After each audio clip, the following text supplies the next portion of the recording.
All right, so I made a video on the IRS statute of limitations on collections. The IRS has 10 years to collect a tax debt. Link to that video here at the top of the screen. On that video, J Mula 1572 says, "What about the debt owed? Do I have to pay the money if I don't have it?" Now, there's kind of two ways to take this question. First way is, okay, are you asking J Mula, okay, what if the C said the collection statute expiration date passes? Do you still have to pay the money? The answer is no. Once that CSED has passed, then the IRS cannot collect that money from you anymore. Okay, it's just gone. You don't have to pay it, right? You look on your account transcript; it says write off, right, of balance due once the CSED passes. It's glorious, wonderful. But Jay Miller, you might also be asking the question, well, what if I have this debt that hasn't dropped off yet, and it's not going to drop off for a while? I don't have the money to pay it, and that's the sticky situation around which I've built my whole business, Choice Tax Relief, to help folks just like you who have this large tax bill to the IRS, but you can't pay it. And knowing about the awesome collection powers the IRS has, unlike most creditors who, if you owe the money, they have to go to court, get a money judgment against you, right? It's a whole process.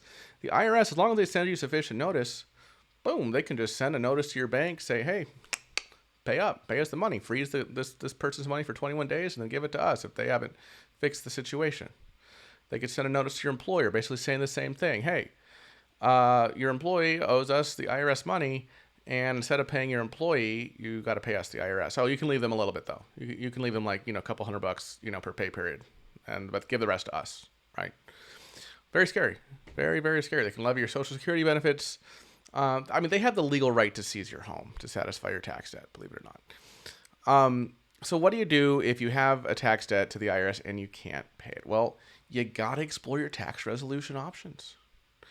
The major ones are offer and compromise. That is an agreement with the IRS to settle your tax debt for less than you owe. This is generally the hardest tax relief option to qualify for. Okay. I've made a whole video on the offer and compromise formula and offer and compromise guidelines. Link to that video here at the top of the screen.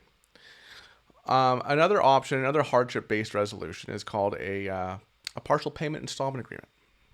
This is where the IRS isn't necessarily willing to settle with you all at once for some lump sum, but they're saying, okay, we're going to let you pay off your debt over time, and as long as you pay us X dollars per month, right? And the thing that makes it a partial payment installment agreement is that at the end of it, right, basically you're paying off a monthly payment to the IRS until the tax debt expires, until the collection statute expiration date. But if you add up the sum of all those payments that you make, they're not going to add up to the full balance on your account, right? We've gotten folks in partial payment installment agreements where they're paying like $50 a month, right? So that's $600 a year for the next 5 years. So that's $3,000 that they're paying the IRS because the tax debt drops off in 5 years. Oh, but what's the tax debt? Oh, it's $100,000, right? So it's essentially, in a sense, like settling for the IRS on your $100,000 tax debt for $3,000. Okay. Caveat with the PPIA is that when you enter into it, it doesn't necessarily have the finality that an offer and compromise does. Because if you start making a boatload more money or you come into some kind of a windfall that the IRS knows about, the IRS can revisit that arrangement, right? And say, hey, you're a lot richer now than you were when we agreed to only let you pay $50 a month against this tax debt. You got to pay a little bit more now. Okay. There's currently non-collectible status, which is similar to PPIA, except you pay them nothing. You don't have to pay the IRS anything every month. Okay, and that collection statute keeps running. Okay, so theoretically, if you can stay in C&C until that tax debt drops off, it's gone without you having to pay the IRS a dime. There are full pay installment agreements, right, which can be better than having to liquidate everything right now and pay the IRS, right? Even if you have to pay off your balance in full, negotiating some kind of payment arrangement with the IRS that works for you and your cash flow can be a good resolution option. Also, penalty abatement, right? We covered penalty abatement a bit here on this channel.